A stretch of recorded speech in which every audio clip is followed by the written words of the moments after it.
హరి ఓం అందరికీ నమస్కారం అండి. Welcome to my channel. వైకుంఠపాళి ఆట నుండి ప్రతి ఒక్కరు ఏం గ్రహించాలి, ఏం నేర్చుకోవాలి అనే విషయం ఈ వీడియోలో తెలుసుకుందాం. వీడియో ఎక్కడ కూడా స్కిప్ చేయకుండా చివరి వరకు చూడండి. చిన్నప్పుడు ఆడే ఆటల్లో పరమపదం సోపానం అయిన వైకుంఠపాళి ఒకటి. మొదటి గడి నుంచి ప్రారంభమయ్యే ఆట క్రమంగా ముందుకి సాగుతుంది.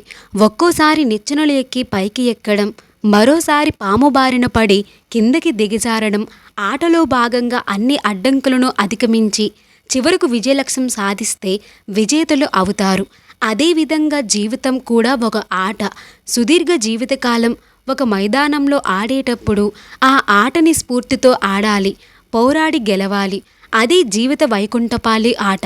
ఒక విజయం సాధిస్తే ఆట ఆగిపోదు, చివరి వరకు ఆడి విజయ పతాకాన్ని ఎగరవేయాలి. జీవితంలో విజయాలు, పరాజయాలు, ఆశ నిరాశలు గురి చేస్తాయి. ఇక నేను సాధించలేను, ఓడిపోయాను అని అనిపిస్తుంది. అప్పుడే ధైర్యం, ఆత్మవిశ్వాసం, ఆశాభావం చాలా అవసరం. పసి వయసులో ఎదుగుదలకు కఠోర పరిశ్రమ, పొట్టను ఆనించి ముందుకు పాకడం, చేతుల సహాయంతో సాగడం, కూర్చోవడం, నిలబడడం, తడబాటుగా అడుగులు వేస్తూ నడక నేర్చుకోవడం, క్రమంగా పరుగు, ఇవన్నీ మన కాళ్ళ మీద మనం నిలవాలని లక్ష్యంగా సాగే సాధన ప్రక్రియలు. జీవితంలో ప్రతి ఒక్క సన్నివేశం మనల్ని భయపెడుతూ ఉంటుంది, పరీక్షిస్తూ ఉంటుంది. నిలబడి గెలవగలమా అనే సందేశం కూడా వస్తుంది. ధైర్యాన్ని నింపుకొని సముచిత నిర్ణయం తీసుకొని అడుగు ముందుకు వేస్తే విజయం తప్పకుండా సాధిస్తారు. ఈ విధంగా ప్రతి ఒక్కరూ ఆరంభించిన మధ్యలోనే వదిలేస్తారు, అంత బలహీనలు అవుతారు. అలాంటి వారి జీవితంలో తప్పకుండా పరాజయవంతులు అవుతారని భర్తృహరి గారు చెప్పారు.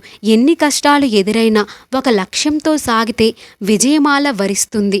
వారే ధీరులు, ఉత్తములు అని భర్తృహరి గారు చెప్పారు. ఈ విధంగా జీవితంలో ఆడి పోరాడి గెలిస్తే తప్పకుండా విజయం సాధిస్తారు ప్రతి ఒక్కరూ. మధ్యలోనే ఆగిపోకండి. చివరి వరకు ప్రయత్నించి ఓడిపోయినా సరే ఆత్మ సంతృప్తి అయినా సరే దొరుకుతుంది. ఎన్ని వీడియోస్ చేసినా, ఎన్ని వీడియోస్ పెట్టినా ఎవరు కూడా లైక్ చేయడం లేదు, సబ్స్క్రైబ్ కూడా చేయడం లేదు, కనీసం పూర్తిగా కూడా చూడడం లేదు. పూర్తిగా చూడండి, లైక్ చేయండి, షేర్ చేయండి, నా ఛానల్ని సబ్స్క్రైబ్ కూడా చేసుకొని నన్ను ముందుకు తీసుకెళ్ళండి. నమః శివాయ. హరి ఓం. ధన్యవాదములు.